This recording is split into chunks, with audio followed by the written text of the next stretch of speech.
A los 17 me esposaron por una mentira que destruyó mi vida, mi padrastro me señaló y mi madre le creyó sin dudar. Años después, cuando demostré la verdad y reconstruí todo desde cero, apareció pidiendo perdón, demasiado tarde. Ese fue el momento exacto en que entendí que ya estaba solo.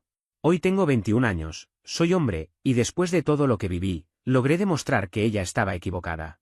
Ahora, curiosamente, está desesperada por reconciliarse. Pero para llegar ahí, tuve que sobrevivir a algo que me marcó para siempre. Mi padre murió cuando yo tenía 14 años. Tenía apenas 42.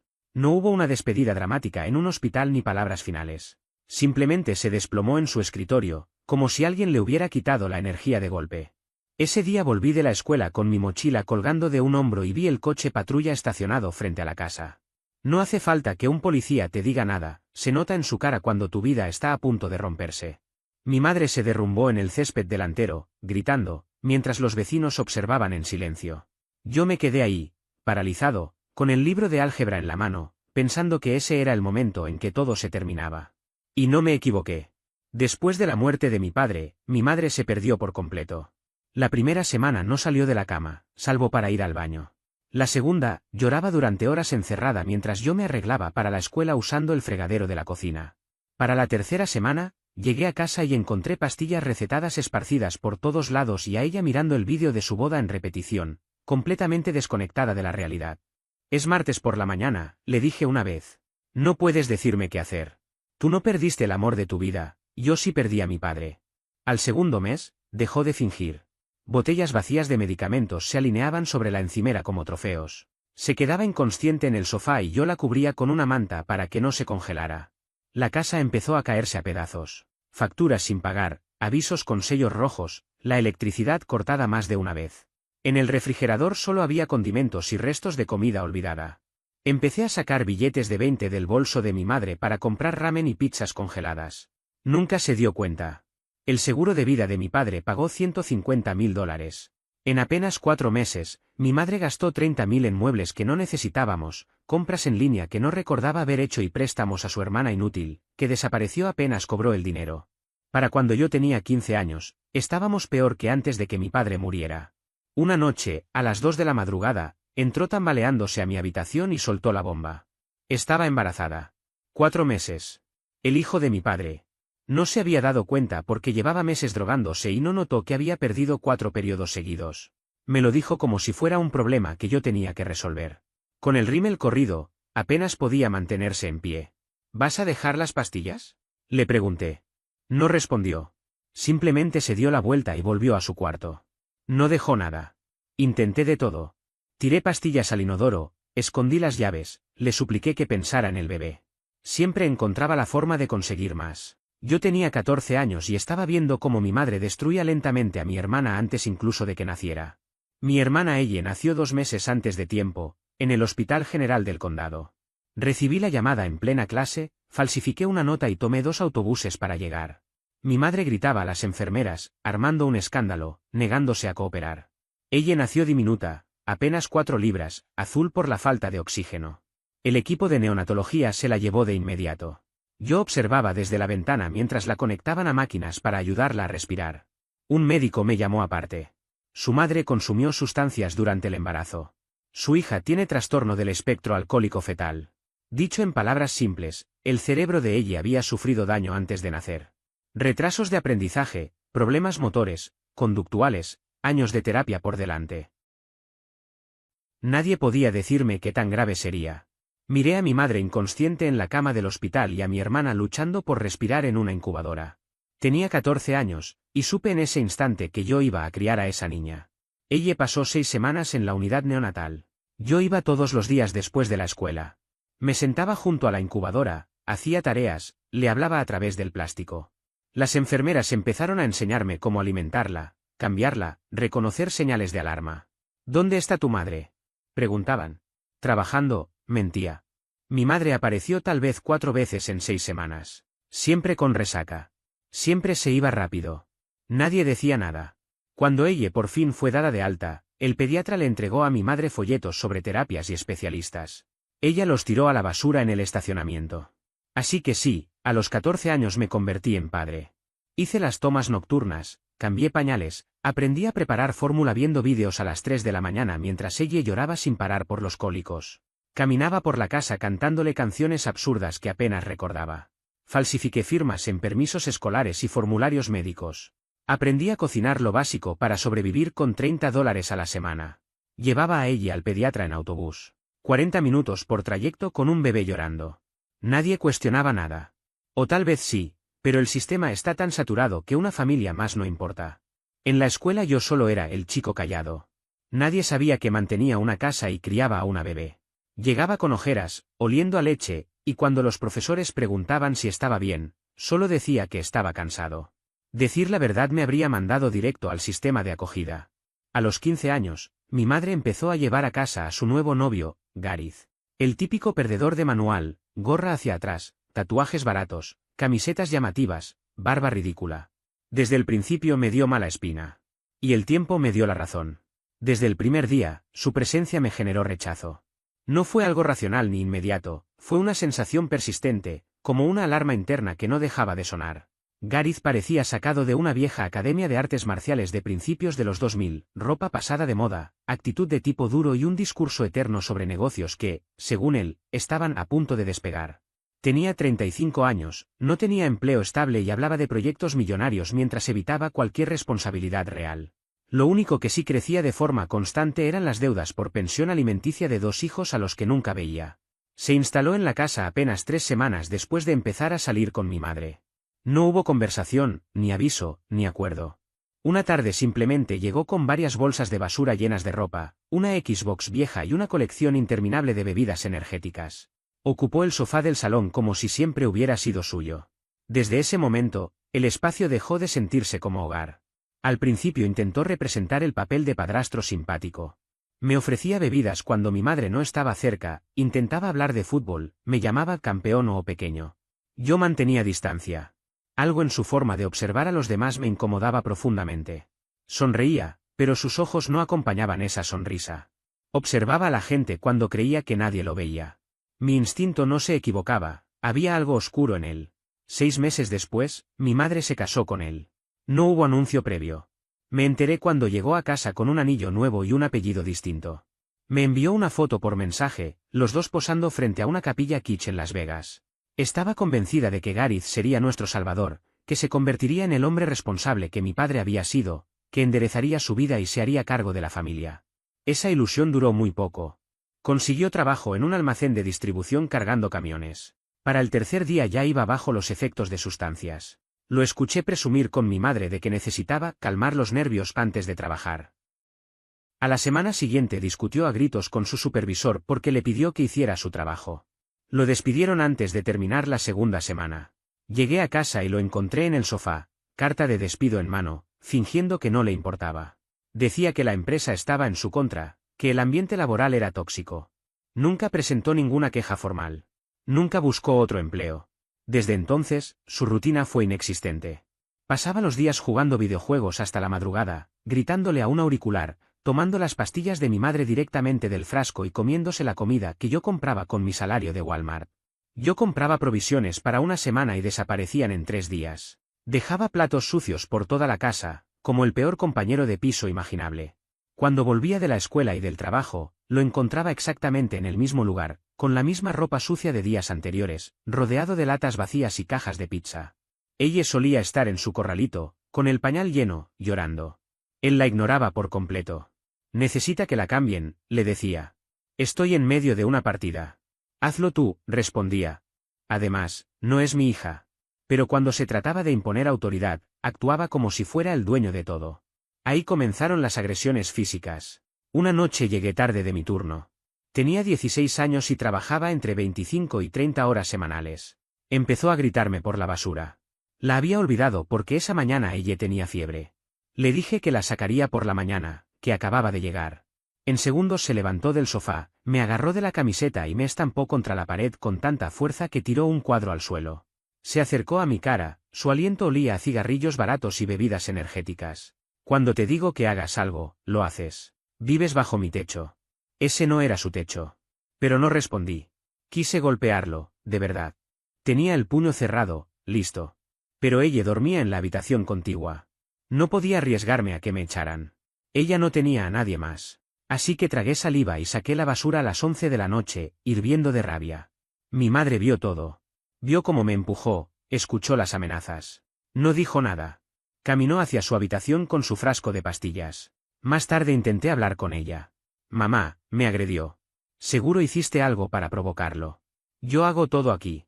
Cuido a ella, pago la comida, limpio. Gareth es el hombre de la casa ahora. Necesitas mostrar más respeto. Ahí entendí que ella lo había elegido. Por encima de mí. Por encima de su propia hija. A partir de entonces, los golpes se volvieron habituales. Golpes en la cabeza, puñetazos en las costillas, empujones contra los muebles. Una vez me apretó el brazo con tanta fuerza que dejó moretones con forma de dedos durante una semana. Mi madre no lo vio, o no quiso verlo. Empecé a documentarlo todo. Fotografías de los moretones, grabaciones de sus gritos, capturas de mensajes donde me llamaba inútil y me decía que me fuera de su casa.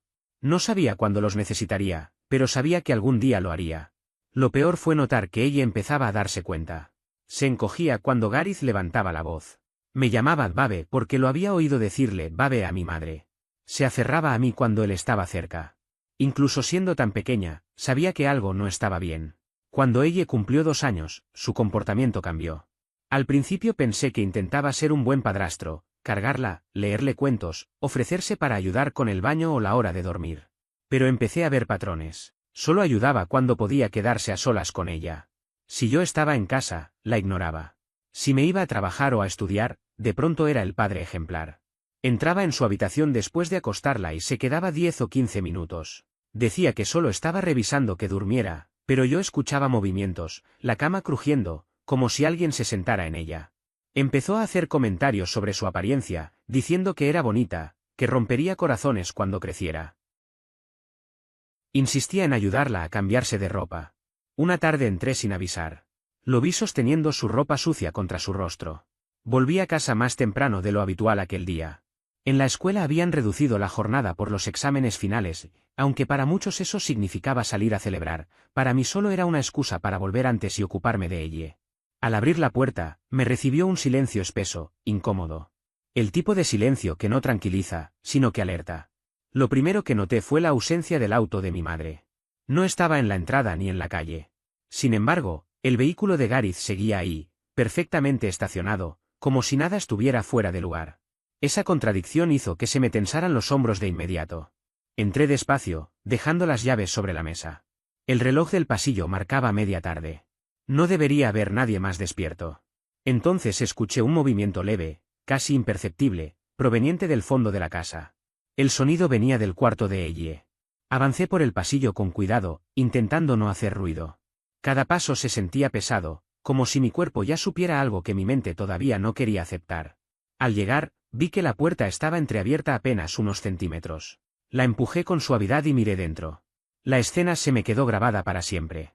Gareth estaba de pie, dentro del cuarto de ella, sosteniendo uno de sus pequeños pijamas. Era la parte de arriba, una camiseta suave de tela polar que ella usaba para dormir. La tenía presionada contra su rostro, justo bajo la nariz. Tenía los ojos cerrados y respiraba profundo, lento, como si estuviera saboreando ese momento. Una de sus manos estaba hundida en el bolsillo del pantalón. Sentí que algo me golpeaba el pecho desde adentro. Rabia. Asco. Miedo. Todo junto. Me aclaré la garganta con fuerza, rompiendo el silencio. ¿Qué demonios estás haciendo? El efecto fue inmediato. Gareth se sobresaltó como si lo hubieran tocado con electricidad. Soltó la prenda de golpe, casi dejándola caer al suelo. Su rostro pasó del pánico absoluto a una furia mal contenida en cuestión de segundos. ¡Jesús!, exclamó. Me asustaste. Intentó recomponerse rápido, demasiado rápido. Solo estaba ayudando con la ropa, añadió. Revisando si estaba limpia. Su tono cambió, volviéndose defensivo. Estaba oliendo la camiseta para ver si todavía tenía detergente. ¿Qué tiene de raro eso? ¿Por qué haces todo incómodo? ¿Mentía? No había detergente que revisar. Y los dos lo sabíamos. Nos quedamos mirándonos unos segundos que parecieron eternos. En sus ojos vi algo que no se puede fingir, primero miedo, después cálculo, y finalmente rabia. Había entendido perfectamente que yo había visto algo que no debía ver. Sal de su habitación, le dije con voz firme. Ahora mismo. Esta es mi casa. Se quedó quieto, evaluando. Luego pasó a mi lado sin decir nada, pero antes de irse me lanzó una mirada cargada de amenaza. No hizo falta que hablara. Esa mirada decía claramente que esto no había terminado. No le dije nada a mi madre. Sabía exactamente cómo reaccionaría. Me acusaría de exagerar, de inventar problemas, de estar celoso, de querer llamar la atención o de intentar arruinar su matrimonio. Ya lo había hecho antes. No me iba a creer. Así que decidí hacer lo único que estaba en mis manos. Esa misma noche, moví la pequeña cama de ella a mi habitación. La acomodé junto a la mía. Le dije a mi madre que ella estaba teniendo pesadillas y quería dormir conmigo. Ella apenas levantó la vista. Estaba ida, con la mente nublada por las pastillas. Asintió sin escuchar realmente. Cuando Gareth se dio cuenta, se enfadó. Lo vi en su expresión. Pero no podía discutir sin levantar sospechas, así que se limitó a callar. Desde ese momento tomé una decisión clara: ella nunca volvería a estar sola con él. Ni un minuto. Ni un segundo. Si yo tenía que trabajar, la llevaba a casa de una compañera. Le dije que mi madre estaba con migrañas fuertes y necesitaba ayuda con el cuidado de la niña. Ella no puso objeciones. Tenía 2 hijas pequeñas y trató a ella como a una más. Me enviaba fotos durante el día. Ver a ella sonriendo, jugando y segura era lo único que me permitía respirar. Cuando estaba en casa, ella siempre estaba conmigo. Comía a mi lado, veía televisión sentada junto a mí, dormía en mi habitación. Me convertí en su sombra, en su escudo. Gareth no tardó en notarlo. «Eres demasiado protector», comentó un día. «Eso no es normal». Después vinieron las insinuaciones. A veces los que más protegen, esconden cosas raras. Era una táctica conocida. Cambiar el foco. Convertirme a mí en el problema. No respondí. Pero empecé a tomar más precauciones. Dormía con la puerta cerrada con llave y una silla trabada debajo de la manija. Mantenía el teléfono cargado todo el tiempo, con la grabadora lista. Si Gareth estaba cerca de ella, grababa. También empecé a observarlo con atención obsesiva. Anoté horarios. Momentos en los que mi madre estaba inconsciente. Instantes en los que yo no estaba. Todo lo registré en un cuaderno que escondía bajo el colchón. Era cuidadoso. Nunca hacía nada evidente cuando yo estaba presente. Pero había señales. El roce que no era accidental. La forma en que la sostenía más tiempo del necesario. Las veces que se ofrecía a bañarla y tardaba demasiado. Una noche fingí irme a trabajar. Marqué entrada y luego salida, alegando que me sentía mal. Volví a casa sin hacer ruido, estacioné a una cuadra y entré por la puerta trasera. El baño estaba cerrado. Abrí sin tocar. Gareth estaba dentro con ella. Tenía una toalla envuelta alrededor de ella. Sus manos estaban bajo la tela. «La estoy secando», dijo rápido. Ella no parecía asustada, pero sí incómoda. Supe entonces que algo estaba muy mal. «Yo me encargo», le dije. «Ya está. Casi termino». Dije que yo me encargo. Salió. La mirada que me lanzó era puro odio. En ese instante entendí que el tiempo se estaba acabando. Estaba probando límites. Y pronto cruzaría uno imposible de ignorar. 3 semanas después, cometió el error que lo destruyó. Era sábado. Mi madre seguía dormida en el sofá. Ella estaba segura en mi habitación. Yo preparaba el desayuno cuando Gareth dejó su teléfono en la encimera. Eso no era normal. Había visto el código cientos de veces. Lo desbloqueé sin pensar. Fui directo a la galería. Luego a una carpeta llamada privado. Probé combinaciones hasta que ingresé la fecha de nacimiento de ella. Se abrió. Había docenas de fotos. Ella en la bañera. Dormida. Posicionada. Vulnerable. Tenía 2 años. Empecé a deslizar el dedo con más rapidez, sintiendo como el estómago se me cerraba con cada imagen nueva que aparecía en la pantalla. Eran fotos de ella, mi hermana pequeña. No 1 o 2. Decenas. Cientos. Las imágenes se remontaban a meses atrás. Cambiaban los fondos, la ropa, los ángulos, la hora del día. Algunas con luz natural, otras con la lámpara encendida. Todo demasiado meticulosamente documentado. Cada archivo tenía fecha, hora, ubicación. Metadatos completos. No había lugar a dudas. 15 de marzo, 2:47 de la tarde. Yo estaba trabajando. Mamá dormía, completamente ida. 3 de abril, 9:23 de la mañana. Yo estaba en la escuela. Mamá había salido a hacer recados, a conseguir pastillas. 8 de mayo, 6:14 de la tarde. Yo estaba en el supermercado. Una ventana de 20 minutos. Solo 20. Llevaba medio año haciendo esto. Medio año completo. Cada vez que dejé a ella sola con él. Cada vez que no estuve ahí para protegerla. Cada vez que confié. Mientras yo salía de casa, Él entraba en la habitación de mi hermana con su teléfono y hacía esas fotos. Violaba su intimidad. La explotaba. Y lo más grotesco era que el imbécil ni siquiera entendía cómo funcionaba su propio dispositivo. Creía que borrar las fotos de la galería era suficiente. No lo era. Todo se respaldaba automáticamente en la nube. Varias cuentas, sincronizadas, con horarios exactos. Cada prueba intacta, esperando ser encontrada. Las manos me empezaron a temblar con tanta fuerza que casi dejó caer el teléfono. El corazón me golpeaba el pecho como si quisiera salirse. Quería gritar. Quería entrar corriendo a su habitación y matarlo a golpes con lo primero que encontrara. Pero no lo hice. Sabía que si perdía el control, arruinaría todo. Empecé a enviar las fotos a mi propio teléfono. Una por una. Avanzaba lento. Desesperadamente lento. Logré transferir unas 15 cuando escuché pasos detrás de mí. ¿Qué demonios estás haciendo con mi teléfono?, dijo Gareth desde la puerta de la cocina. Levanté la vista. Sus ojos estaban clavados en el aparato que yo sostenía. Luego miró la pantalla. Su rostro perdió todo color. Pasó del blanco al gris en segundos. Dámelo ahora, ordenó, con la voz rota. Lo vi todo, respondí. Las fotos. El historial de búsquedas. Las copias en la nube. Todo. Se lanzó hacia mí sin pensarlo. Literalmente se arrojó cruzando la cocina para intentar arrebatarme el teléfono. Me moví hacia atrás, estirando el brazo para mantenerlo fuera de su alcance. Me agarró la muñeca y la torció con tanta fuerza que escuché algo crujir. Un dolor seco, inmediato. «Devuélvemelo», gruñó. Lo empujé con la mano libre. Retrocedió y chocó contra el refrigerador. Imanes, papeles y notas cayeron al suelo. Pero no se detuvo. Volvió a atacarme, esta vez lanzando un golpe directo. Me dio en la mandíbula. Sentí el impacto, la cabeza giró de golpe y el sabor metálico de la sangre me llenó la boca. El teléfono cayó al suelo. Los dos nos lanzamos a por él. Llegué primero y lo pateé debajo de la cocina. Gareth me agarró de la camiseta y me estampó contra la encimera. El borde me golpeó las costillas. Algo se quebró. El dolor fue como una descarga eléctrica atravesándome el costado. «Acabas de firmar tu sentencia», escupió. Respondí con un golpe directo a su cara. Sentí el crujido de su nariz antes de ver la sangre salir disparada. Gritó, llevándose las manos al rostro, tambaleándose hacia atrás. Entonces escuché llorar a ella desde mi habitación. Ese sonido lo atravesó todo. El miedo, el dolor, la rabia. Todo se detuvo. Me agaché, saqué ambos teléfonos de debajo de la cocina y corrí a mi cuarto. Cerré la puerta con seguro. Gareth empezó a golpearla con furia, gritando amenazas, insultándome, prometiendo matarme. Con las manos temblorosas, ensangrentadas, seguí transfiriendo archivos.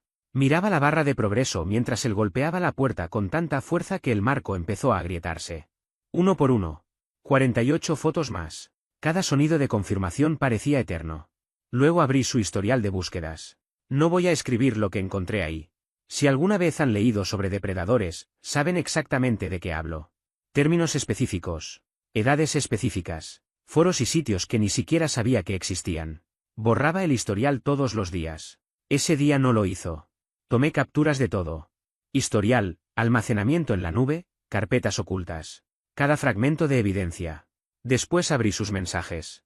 Chats grupales con usuarios desconocidos. Compartían fotos. Intercambiaban material. Hablaban de experiencias. Un mensaje decía: «La tuya es bonita». Otro respondía: «¿Intercambio?». Gareth había escrito: «Tal vez. Déjame conseguir mejores ángulos primero». La puerta cedió parcialmente. Una patada atravesó la madera cerca de la cerradura. No había tiempo. Tomé a ella. Metí ambos teléfonos en el bolsillo y salí por la ventana de mi habitación. Caí con fuerza en el patio lateral. El dolor en las costillas me hizo perder el aire por un segundo. Ella lloraba, aferrada a mi cuello. Corrí hasta la casa de al lado y golpeé la puerta con desesperación. Mrs. Whitaker abrió. Me vio la cara ensangrentada, a mi hermana llorando, y no hizo preguntas. Nos metió de inmediato. «Llame al 911, por favor». «Ahora», le pedí. ¿Lo hizo? Yo me senté en su sofá, sosteniendo a ella, con ambos teléfonos sobre mis piernas, esperando escuchar las sirenas. Llegaron 8 minutos después. 2 patrullas. 4 oficiales. Encontraron a Gareth en la cocina, con una bolsa de guisantes congelados en la nariz, contando una historia ridícula sobre cómo yo lo había atacado sin motivo. Luego me encontraron a mí en casa de Mrs. Whitaker, con la mandíbula partida, sosteniendo a una niña aterrorizada. Los oficiales nos separaron y comenzaron a tomar declaraciones. Y por primera vez desde que todo empezó, supe que ya no estaba solo, y que esta vez, la verdad estaba completamente de mi lado.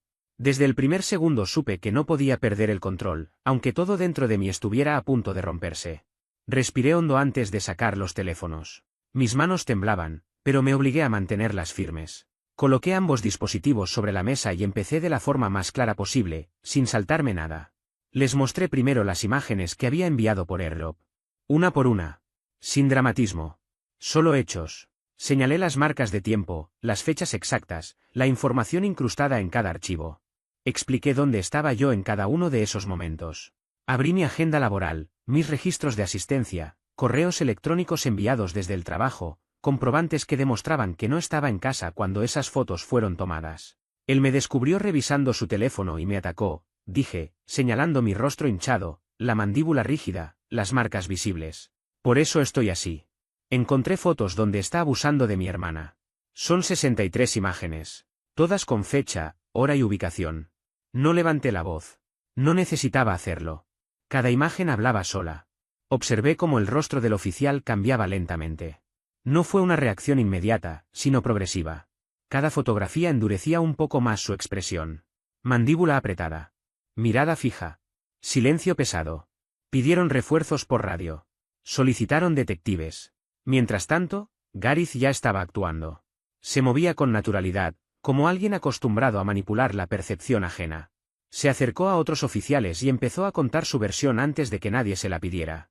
Oficiales, sinceramente no sé qué hizo él con mi teléfono, decía con voz preocupada. Llevo meses inquieto por su comportamiento. Está obsesionado con ella. Completamente obsesionado. No deja que nadie se le acerque, la vigila constantemente. Esta mañana me atacó sin motivo y me robó el celular. Creo que él puso esas fotos ahí. Conoce mi contraseña, tiene acceso a todo. Era impecable. Tranquilo. Creíble, si no se miraba demasiado de cerca.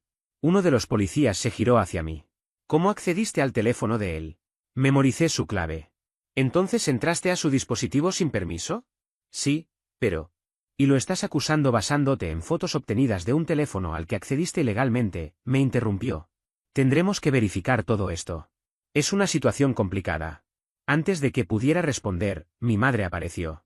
20 minutos después. Tarde, como siempre. Estaba visiblemente ebria. El rímel corrido, la ropa mal puesta, la voz arrastrada. No me miró ni una sola vez antes de hablar. Gareth jamás le haría daño a ella, dijo con seguridad. Mi hijo lleva meses paranoico. Controlador. Está intentando deshacerse de Gareth por celos. Ni una pregunta. Ni una duda. Nada. Los oficiales intercambiaron miradas. No dijeron nada de inmediato. Necesitamos llevarlos a ambos para declaraciones formales, anunció uno.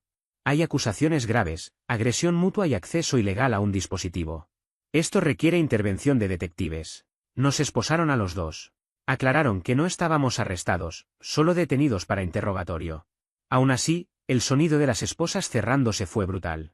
A través de la ventana vi a otro agente quedarse con ella. Ella lloraba, extendía los brazos hacia mí, me llamaba. Yo no podía moverme. Esa imagen se quedó grabada en mi cabeza. En la comisaría nos separaron de inmediato. A mí me llevaron a una sala pequeña, fría, sin ventanas. Pedí agua. No llegó. Pedí algo para el dolor. Tampoco. Solo una silla metálica, una mesa atornillada al suelo y luces fluorescentes que zumbaban constantemente. Pasaron 2 horas antes de que alguien entrara. El detective era un hombre cansado, de mediana edad. Ojos apagados, anillo de matrimonio gastado, camisa manchada de café. Se sentó frente a mí, dejó una carpeta sobre la mesa y dijo una sola palabra. Al. Y hablé. Le conté todo desde el principio. La muerte de mi padre cuando yo tenía 14 años. Cómo mi madre se quebró y dejó de funcionar. Cómo yo asumí el rol de padre de ella. Cómo Gareth se mudó a casa. Cómo empezó a golpearme. Cómo su comportamiento con ella fue cambiando de forma sutil pero constante. Los comentarios fuera de lugar. Las excusas para quedarse a solas. Los baños de ayuda. Los patrones que nadie quiso ver. Le conté cómo encontré las fotos esa mañana. Cómo el mundo se me cayó encima. Cómo Gareth me atacó cuando me descubrió. El detective tomó notas sin interrumpir. Asentía. Preguntaba detalles específicos, horarios, lugares, conductas repetidas. ¿Por qué no nos llamaste cuando empezaste a sospechar? Preguntó finalmente. ¿Para decirles que mi padrastro mira raro a mi hermana? Respondí. Me habrían dicho que llamara cuando tuviera pruebas. Yo hice lo que tenía que hacer para protegerla. ¿Accediendo ilegalmente a un teléfono? Protegiéndola de un depredador. Me sostuvo la mirada durante varios segundos. Cerró la carpeta y salió sin decir nada. Pasaron 3 horas más. El reloj avanzaba lentamente. 3, 4, 5. El dolor en las costillas era insoportable. Cada respiración ardía. La mandíbula me latía. Pensaba solo en ella. En si estaría asustada. En si alguien la estaría consolando. Cerca de la 5ª hora, el detective regresó. Esta vez con otra detective. Una mujer de unos 40 años. Mirada dura. Brazos cruzados. Tu versión coincide en parte, dijo él. Tus horarios confirman que no estabas en casa durante varios hechos. Pero accediste ilegalmente a su dispositivo. Sentí el estómago caer. Sin embargo, intervino ella, la evidencia es fuerte. Haremos un análisis forense completo. Mañana sabremos si esas fotos se originaron en su dispositivo. Si son de él, quedas libre. Si no, enfrentarás cargos graves. Son de él, dije. Lo sé. Lo sabremos mañana. Por ahora quedas en libertad bajo investigación. No salgas de la ciudad. No contactes a Gareth ni a tu madre. Me soltaron a las 8 de la noche. Pasé esa noche en casa de Mrs. Whitaker. Ella me llevó a urgencias. 2 costillas fisuradas. Mandíbula partida. Me vendaron. Ella pagó todo. Servicios sociales se llevó a ella. No pude verla. Ni llamarla. Al día siguiente, la detective me llamó. Los resultados confirmaron todo. Las fotos se originaron en el dispositivo de Gareth. Lo estamos arrestando. Estás libre de cargos. ¿Y ella? Tú tienes 16 años. No puedes tener la custodia. Permanecerá en colocación temporal. Temporal, terminó siendo 24 meses. Ella fue enviada a una familia de acogida. Yo recibí visitas supervisadas. 1 hora. 1 vez por semana. Una oficina fría, cámaras en cada esquina. La primera visita me destruyó. Ella me vio apenas entré a la sala de visitas y gritó «Babe», con una desesperación que todavía me retumba en el pecho. Sonó como si, por fin, alguien hubiera venido a rescatarla. Corrió hacia mí sin mirar atrás, me rodeó las piernas con los brazos y se aferró como si soltarme significara desaparecer otra vez. No hubo forma de despegarla. No importó que la trabajadora social anunciara que el tiempo se había terminado. Ella empezó a llorar, negando con la cabeza, suplicando entre sollozos. No, yo me voy con Babe. Babe, por favor. La madre de acogida tuvo que intervenir físicamente para separarla de mí. Ella se estiraba, llorando, buscándome con las manos mientras yo era arrastrado hacia la salida. Salí del edificio sin mirar atrás. En el estacionamiento, sin pensar, golpeé un muro de ladrillos con tanta fuerza que me abrí 3 nudillos. El dolor físico era lo único que lograba silenciar lo demás. Mi trabajadora social de CPS me encontró ahí, con la mano ensangrentada y la mirada perdida. No me gritó. No me juzgó. Solo me dijo algo que se me quedó grabado. Esto va a ser duro durante un tiempo. Pero que estés presente importa. Sigue viniendo. No faltes. Así que seguí. Todos los jueves. Sin excepción. Durante 2 años completos. Mientras tanto, empecé a construir mi caso desde cero. Conseguí un segundo trabajo, turno nocturno, reponiendo estanterías en Target. Sumaba semanas de más de 70 horas entre Walmart y Target. Ganaba 8,50 la hora en uno, $9 en el otro. Trabajaba los 7 días de la semana. Cada centavo iba a una cuenta separada, claramente etiquetada, fondo de ella. Comía fideos instantáneos 3 veces al día. A veces ni siquiera les agregaba huevo porque no alcanzaba. Perdí más de 9 kilos en 3 meses. Usaba las mismas 3 camisetas y los mismos 2 jeans hasta que las rodillas se rompieron. Caminaba casi 3 kilómetros para ir a trabajar y ahorrarme el pasaje del bus. Dormía en el sofá de Mrs. Whitaker, porque pagar un alquiler era imposible. CPS fue claro, hasta cumplir 18 años no podía solicitar la tutela por parentesco. 2 años parecían una condena eterna. 24 meses en los que ella podía pensar que la había abandonado. Saqué el GED en 6 meses. Estudiaba en el bus, durante los descansos a las 2 de la madrugada, entre turnos. Aprobé en el primer intento. No porque me apasionara, sino porque los tribunales preguntan por educación. Empecé a documentarlo todo en un cuaderno, cada visita, cómo reaccionaba ella, su estado emocional, cualquier detalle relevante. Con el tiempo, la madre de acogida comenzó a enviarme fotos entre visitas. En uno de los mensajes escribió: pregunta por ti todas las noches. Otro mensaje, meses después, me rompió por dentro. En el cuarto mes dejó de preguntar cuándo la ibas a llevar a casa. Se está adaptando. Eso dolió más que cualquier golpe. Al 9º mes me ascendieron en Walmart. Supervisor de turno. $15 la hora. Mejor horario. Más estabilidad. Seguí documentando. En el mes 10 me mudé a mi propio apartamento. Un dormitorio, 650 al mes, cucarachas incluidas. Aún así, preparé el cuarto de ella. Pinté las paredes de morado. Compré una cama individual y juguetes de segunda mano. Tomé fotos de todo pensando en el tribunal. Al mes 12, CPS hizo la visita domiciliaria. Revisaron el refrigerador, lleno. Revisaron la habitación de ella, lista. Preguntaron por mis horarios, estables. ¿Has hecho todo bien?, admitió mi trabajadora social. Recomendaré un plan de transición cuando cumplas 18. Faltaban 3 meses. Me inscribí en el Community College en modalidad online. Carrera de negocios. Clases nocturnas. 2 materias por semestre mientras trabajaba a tiempo completo. Sabía que me llevaría años, pero ella necesitaba verme avanzar. Durante ese tiempo, mi madre reapareció. Correos, mensajes, apariciones inesperadas en mi apartamento exigiendo ver a su hija. Decía que yo había robado a ella, que ella era la víctima, que yo había manipulado a todos. Una noche llegó completamente ebria, golpeando la puerta, gritando. No respondí. Llamé a la policía y esperé las sirenas. Cuando se la llevaron, lloraba y suplicaba. Por favor, es mi hija. Él me la quitó. Al día siguiente solicité una orden de restricción. El juez la concedió de inmediato. Su historial de arrestos y las transcripciones de custodia hicieron el trámite sencillo. Gareth aceptó un acuerdo con la fiscalía. 15 años. Su abogado sabía que las pruebas eran irrefutables, 63 fotos con metadatos, copias en la nube, historiales de búsqueda, registros de mensajes. Se declaró culpable de múltiples cargos para evitar el juicio y la exposición pública. Está recluido en una prisión de máxima seguridad. Espero que cada día ahí sea peor que el anterior. Un año después, un detective me llamó. El arresto de Gareth destapó una investigación federal. Su red era más grande de lo que imaginábamos, 34 arrestos en 8 estados. Salvaste a más niños que solo a tu hermana, me dijeron. No me consoló. Solo me dio más rabia pensar en cuánto tiempo el sistema tardó en detenerlo. Cumplí 18 un martes. Ese mismo día presenté la solicitud de tutela por parentesco. La audiencia fue 6 semanas después. Llegué con un abogado pro bono y un expediente tan grueso que necesitaba ambas manos. Registros médicos, estados bancarios, informes de CPS, fotos del abandono, declaraciones de mis jefes. Mi madre apareció para impugnar. Recién salida de rehabilitación. 30 días sobria. He completado tratamiento. Estoy sobria.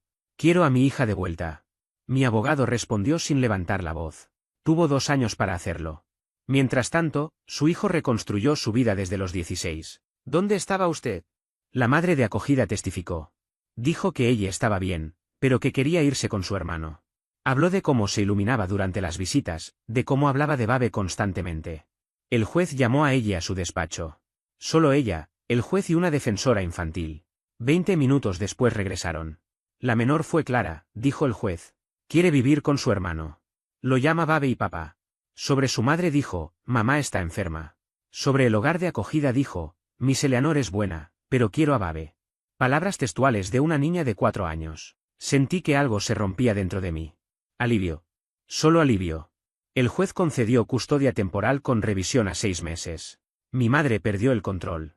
Gritó, me llamó ladrón, dijo que le había robado a su hija, que siempre había sido malvado. Los agentes tuvieron que sacarla mientras gritaba que yo había arruinado su vida. Yo no sentí nada. Ni rabia ni satisfacción. Nada.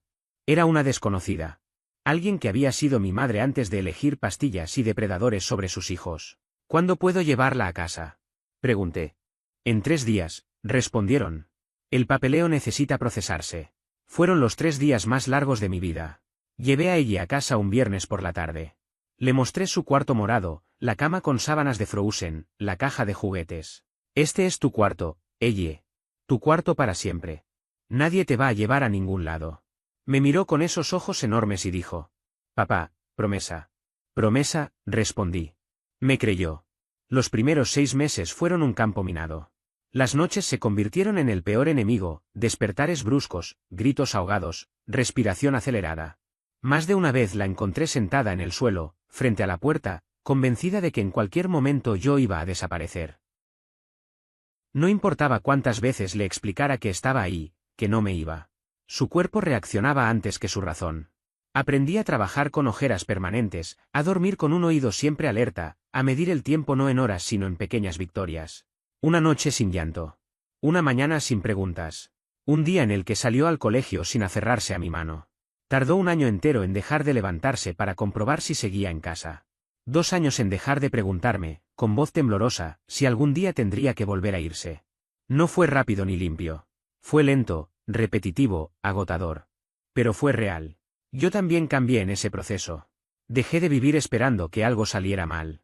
Dejé de mirar el teléfono con miedo. Empecé a planear cosas simples, cumpleaños, vacaciones modestas, rutinas normales. Cosas que antes parecían lujos. Mi madre apareció una última vez meses después. No fue un escándalo ni una escena. Solo una figura parada a distancia, sosteniendo un regalo que nadie pidió. Dijo que había cambiado, que ahora entendía, que solo quería verla 5 minutos. No sentí rabia. Tampoco pena. Sentí claridad. Ella ya tiene una vida, le dije. Y yo no voy a volver a romperla. No insistí. No discutí. Me di la vuelta y entré al edificio. Esa fue la última conversación que tuvimos. Con el tiempo supe, por terceros, que seguía contando la misma historia. Que para ella siempre hubo culpables externos, nunca decisiones propias. Yo dejé de escuchar. Hoy ella tiene 7 años. Se ríe fuerte. Corre sin mirar atrás. Me llama papá sin dudar. No porque alguien se lo haya impuesto, sino porque así lo siente. Sabe que la casa es suya, que la cama es suya, que yo estoy ahí. Sin condiciones. Sin plazos. No necesito castigos ejemplares ni finales dramáticos. No necesito que nadie pierda nada más. Yo ya gané lo único que importaba, una vida estable para ella y una paz que nadie puede quitarme. Y eso, al final, fue suficiente.